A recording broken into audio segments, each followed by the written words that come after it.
Okay, welcome back. I've been to Thailand now for 2 weeks, so that's why there's been 1 week of me not uploading anything on this channel. But I actually still remember what I'm supposed to do, which is good. I haven't completely lost everything. So today we're going to continue working on the database for the app. So last video I was doing the algorithm and then ended it, I think, on needing or realizing that I need to basically set up a proper database on the AWS site so that I can then create an algorithm based on what's in the database. So we're going to be working on creating the database today. But I wanted to show you what I ate for breakfast. I feel like some people are interested in that from previous experience when I've been doing my videos. So this is a really good breakfast that I've been doing now for a few months, which is I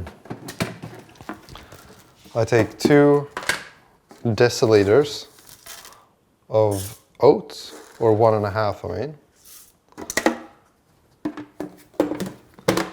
And that's also another life hack for you. Keep well, I have deciliters here. Maybe you have cups if you're in America, but keep one of those scoops that's actually a measured scoop in your containers of like flour, oatmeal, pasta, all those sort of things. It just makes it easier because then you can weigh it once and then you know like, okay, 1 deciliter is this much. So if you're counting calories, then you don't have to weigh everything every single time. You can just use you can just weigh it once and then know how many deciliters or things you need. I take 1 scoop of cinnamon. This is like Ceylon cinnamon, which is supposed to be not toxic. There's 2 different kinds of cinnamon, from what I understand. I don't know if this is like legit, but I've heard that the other type of cinnamon is toxic and this one is not supposed to be toxic. Although you have to consume like a lot for it to be toxic. So I pour that in, I pour some cardamom in, shake it around, and then take out 3 deciliters of water.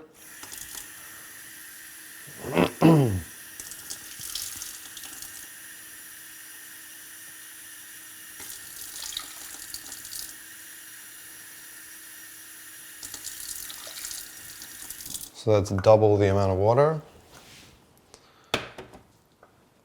And right now you're probably thinking, is he just teaching us how to make oatmeal? And no, that's not what I'm doing. We are doing something else with this. And that's where it gets interesting.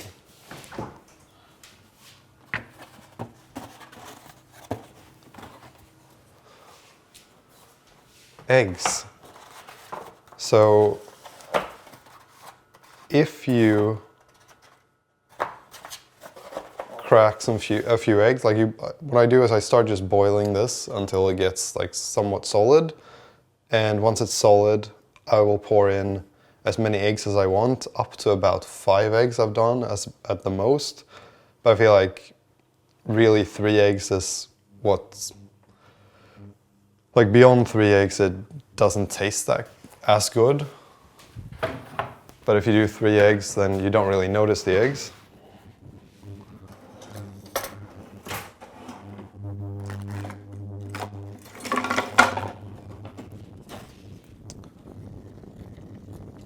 So then we just stir this until it's solid.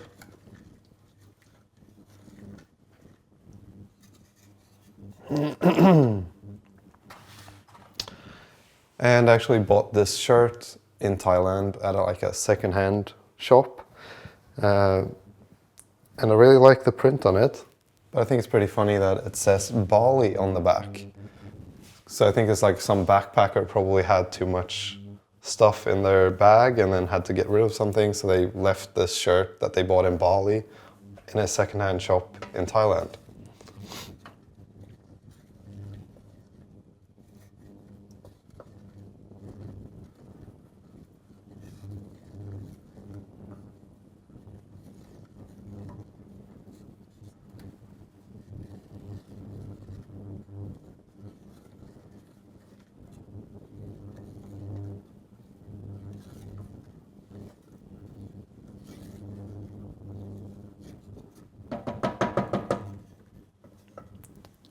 I'll add a little bit of salt.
And this first stage is quite important because I try to not...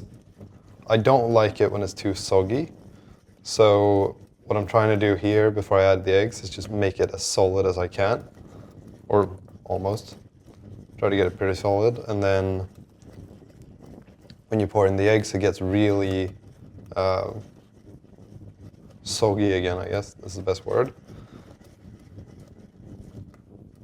So if it's not a little bit too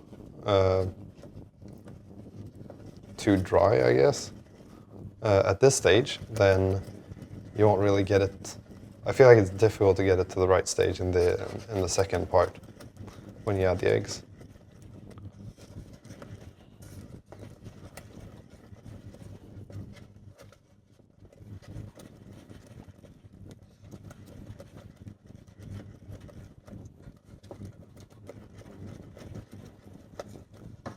Okay.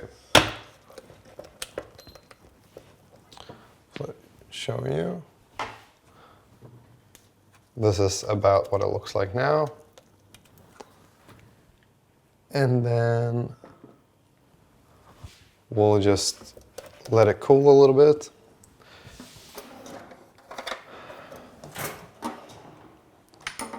And I add like a heaped teaspoon of coconut oil.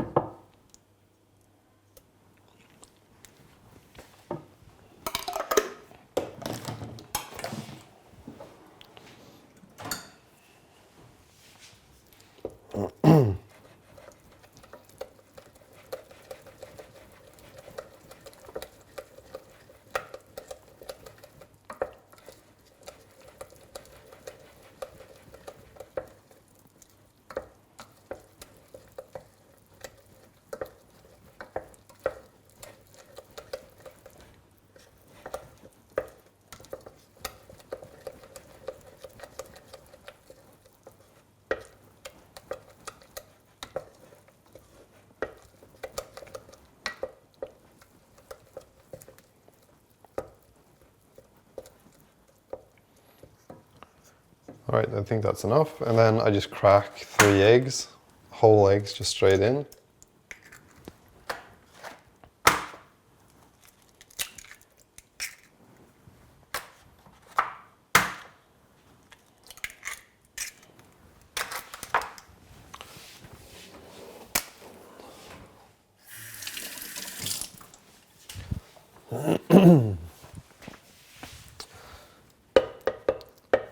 And then I try to just mix them in quite fast so that so they don't like start cooking too quickly and add like little lumps in the oatmeal.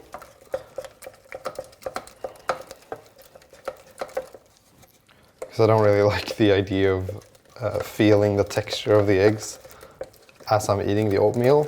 But if you do this right, then you won't really notice, or you won't notice the eggs at all. It will just taste like oatmeal.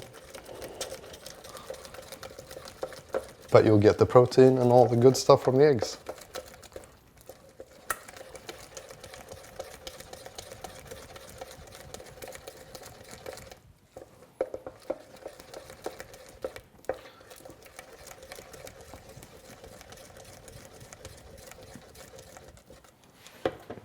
Okay, so this is what it looks like now.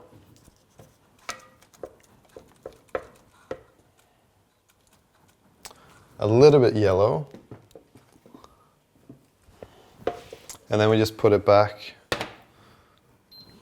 on the stove.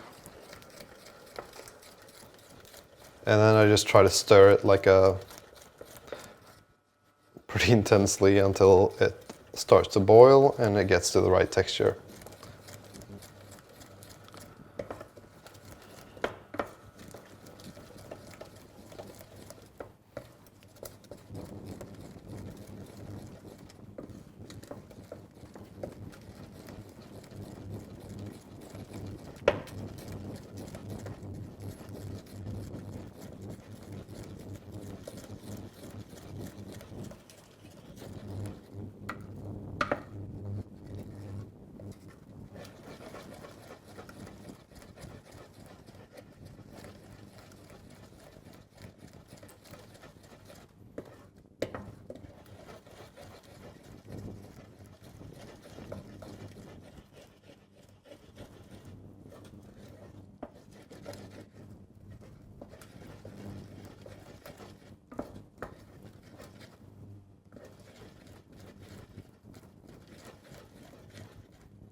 Okay, I think that's done.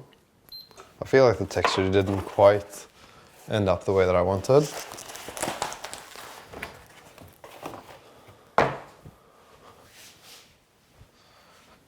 But it's probably good enough. And then we just pour it into my bowl.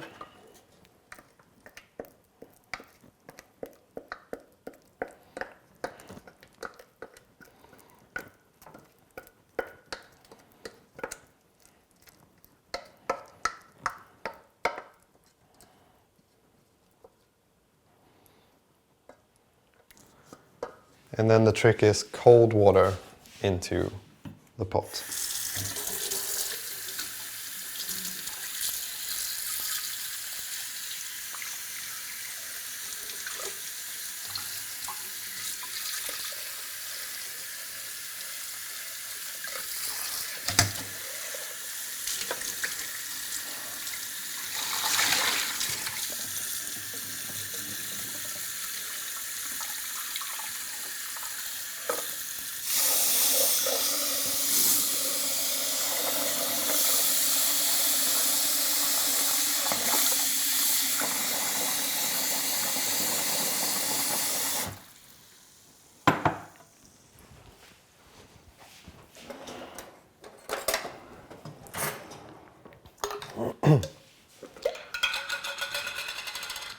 And I take about a tablespoon-ish of honey and you just pop it straight in.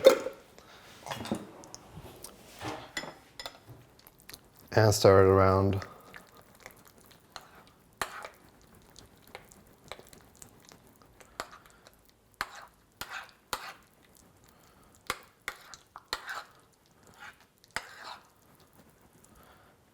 And then we have breakfast.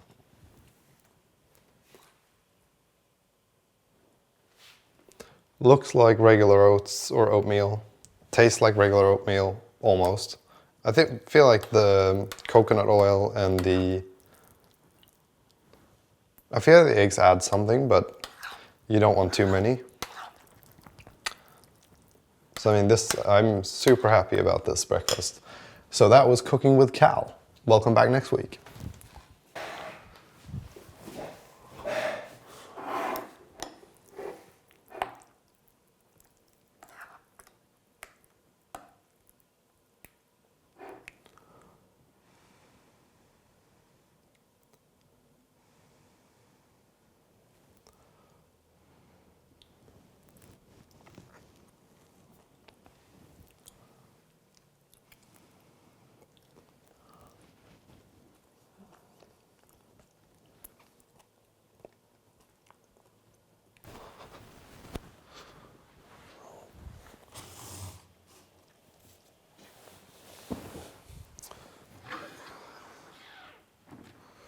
Okay, I'm not sure if you can relate to this if you're not from Sweden, but what you see behind me here, the sun actually shining on the wall and casting shadows. There's something about that feeling in February when the sun just comes back and all of a sudden there's light again. And yeah, seeing that on my wall makes me really happy. And also just the fact that the sun is like up a little bit longer than it was before I went to Thailand. It's such a good feeling, to be honest. Okay. But now let's get back to work and see if we remember how to do what we need to do.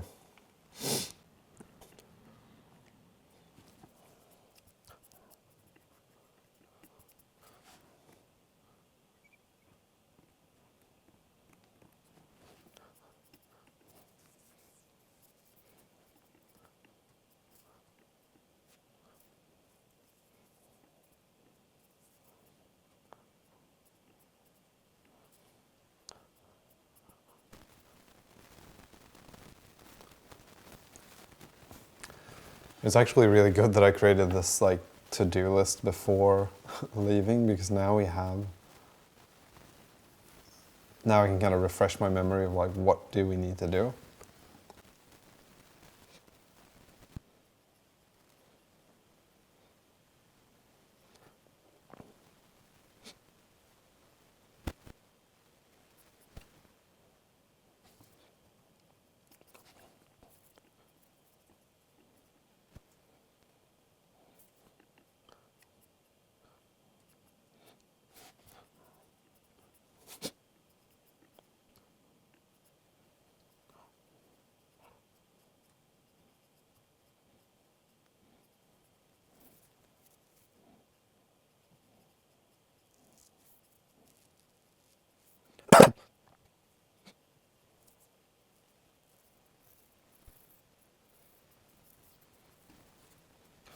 Okay, so I think what I'm going to start with is I want to start with the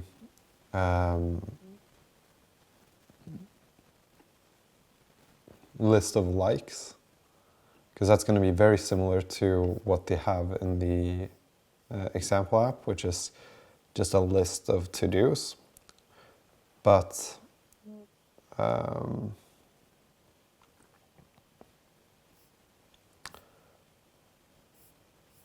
instead of all this stuff, we're going to have user IDs as the list. Yeah, so I think that's what we're going to start with.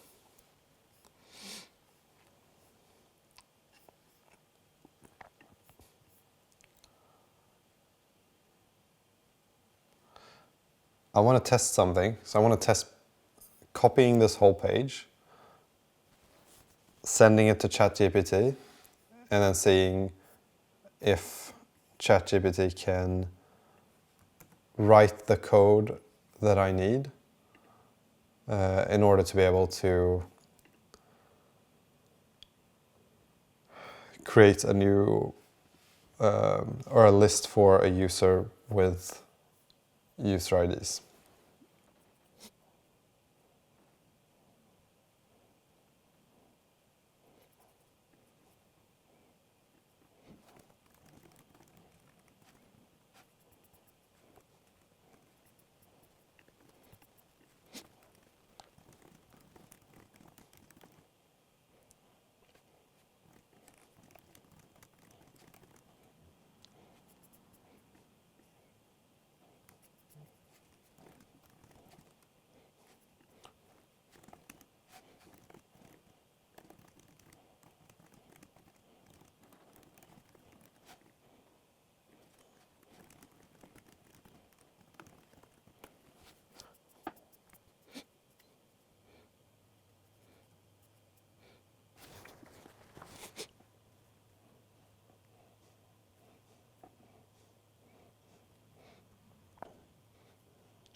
Right, I think maybe it did a good job. I've had a look through it.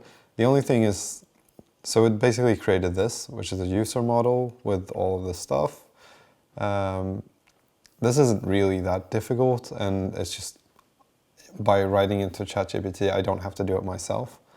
But I'm not really sure, like profile picture, for instance, is a string, and pictures, so pictures of the user, is a list of strings. And the way that ChatGPT assumed that this would work is that you have pictures basically point to URLs for each picture that we upload. Not sure how to do that in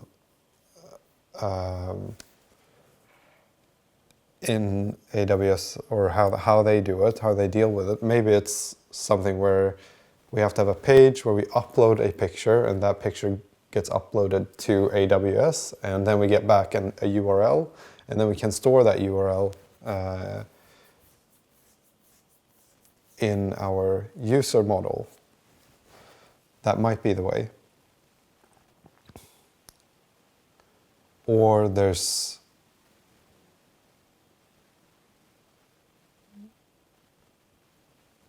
some other way that they do it. I haven't looked into it, but I think this is like good enough for now. And then it also created a testing functionality. So we have User profile page state. So for simplicity, here there's a comment. For simplicity, this example creates a user when you tap the floating action button. So basically, it just created a floating action button that you press. And when you press that button, it creates a user and it uploads it or stores it in the database.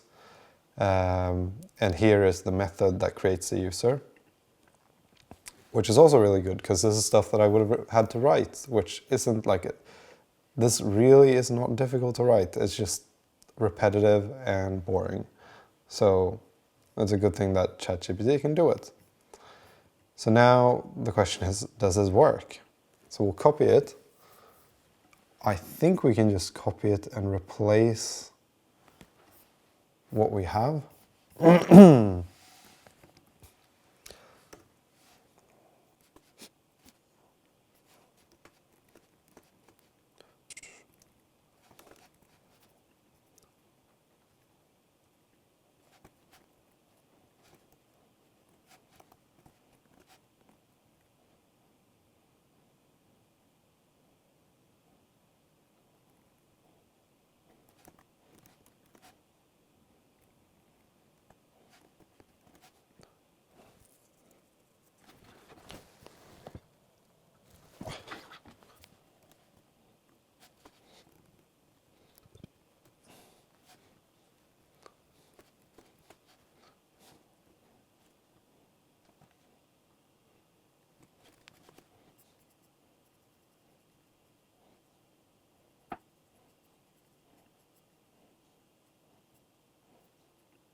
Oh.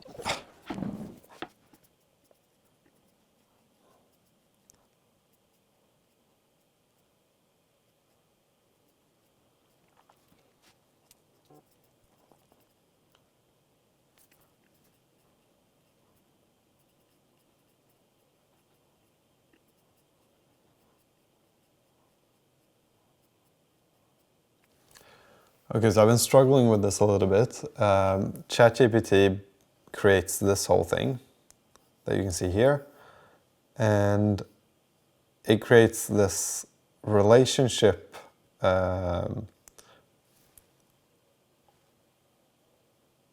between. So basically, it creates a model here called user like. So that's a model where we have a user like that has an ID that identifies the actual entry in the database. And then in that user like, we have the ID of the user that did the liking. And then we have the ID of the user that was liked. And that is one model. But then it's decided to create this belongs to relationship. So belongs to user. So the user ID of the user that has done the liking belongs to this model, which as I'm looking now, I don't really know if that's something that works in Amplify, or is that if that is even how you do it. I think what we actually want is just an array of strings. So essentially, instead of having this whole thing here where we have likes that has many relationship that is connected to user like, blah, blah, blah. Instead of that, we could just have a likes, and that's just a list of strings. And as soon as you like someone, you create a new entry in the database that gets a new ID and that connects it to the blah, blah, blah. But then once you've liked someone, you retrieve that, the ID of the like, and then you add it into a list of strings here.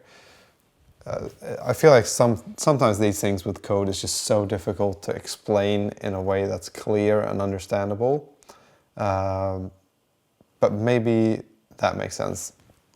Either way, I think I can show you, and maybe then it will make sense. User ID belongs to user.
Okay, we only have 30 minutes now to get this done. I think I'm on my way.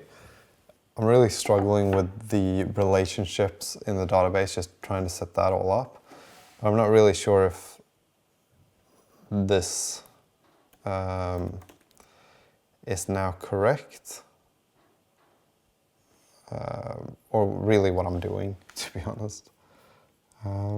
Found multiple relationship association with user.likes, user.liked by, and user.like.user.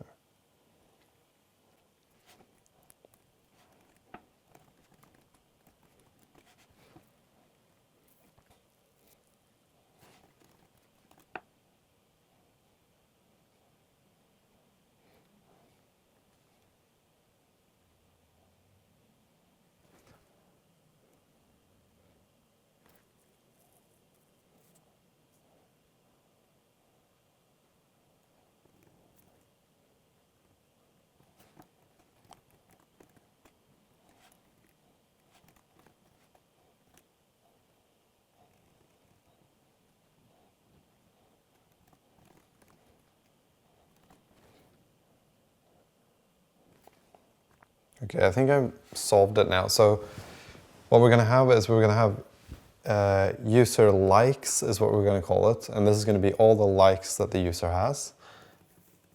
And this then is a list of that contains the ID of the actual user. So we know this is my likes, let's say. And then we have a list of all the users that I've liked. And this list of liked users is a has many relationship with the user model, and it references the user ID. And I think that solved our problem. We do want to change this to be S. User match S. User dislikes.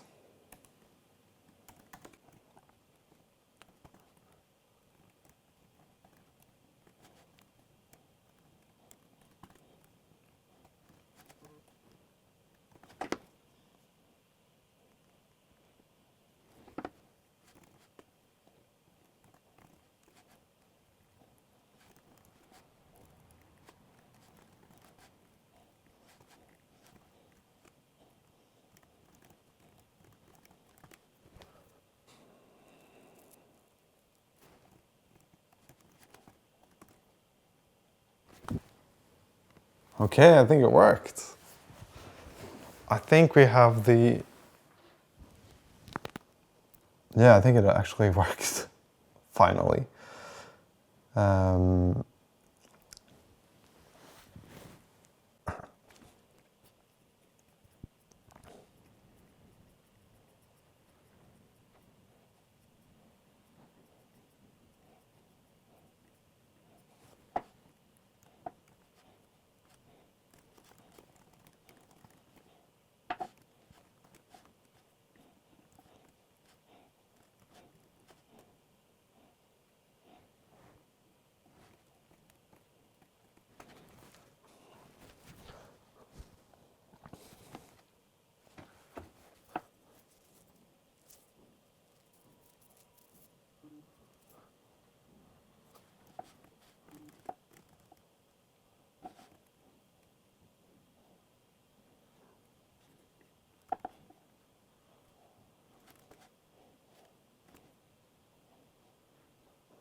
All right, now we actually have this in the database. So we can create a user if we press create user. And we can add the name, age, gender preference, age preference, we can add that, location, radius, pictures, profile picture, likes, blah, blah, blah. All that stuff we can add. And we also have user likes, user dislike, user matches.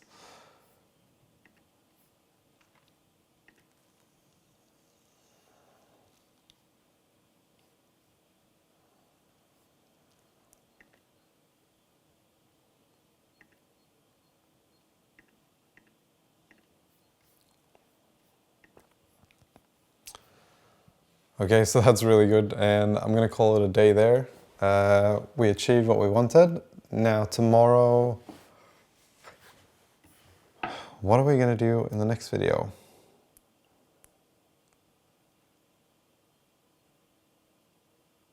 I guess the next video is just gonna be trying to make just adding one user, maybe two users into the database so that we can then work on the algorithm for the app with two actual users in there. But I'm pretty happy. It's almost like my catchphrase at this point. I'm pretty happy, but I am really happy with this. Towards the end there, I was thinking I'm not going to be able to finish this today. I wasn't sure I was going to be able to get it to work, but now we have it. Now we can see it on our back end, and that's really good. I'm quite tired now, so I'm going to have something to eat, and I'll see you in the next video.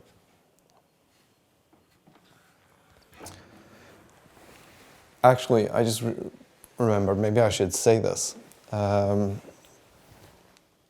I have a plan for this channel. And my plan is to upload every single Monday, Wednesday, and Friday. And that's going to be the schedule.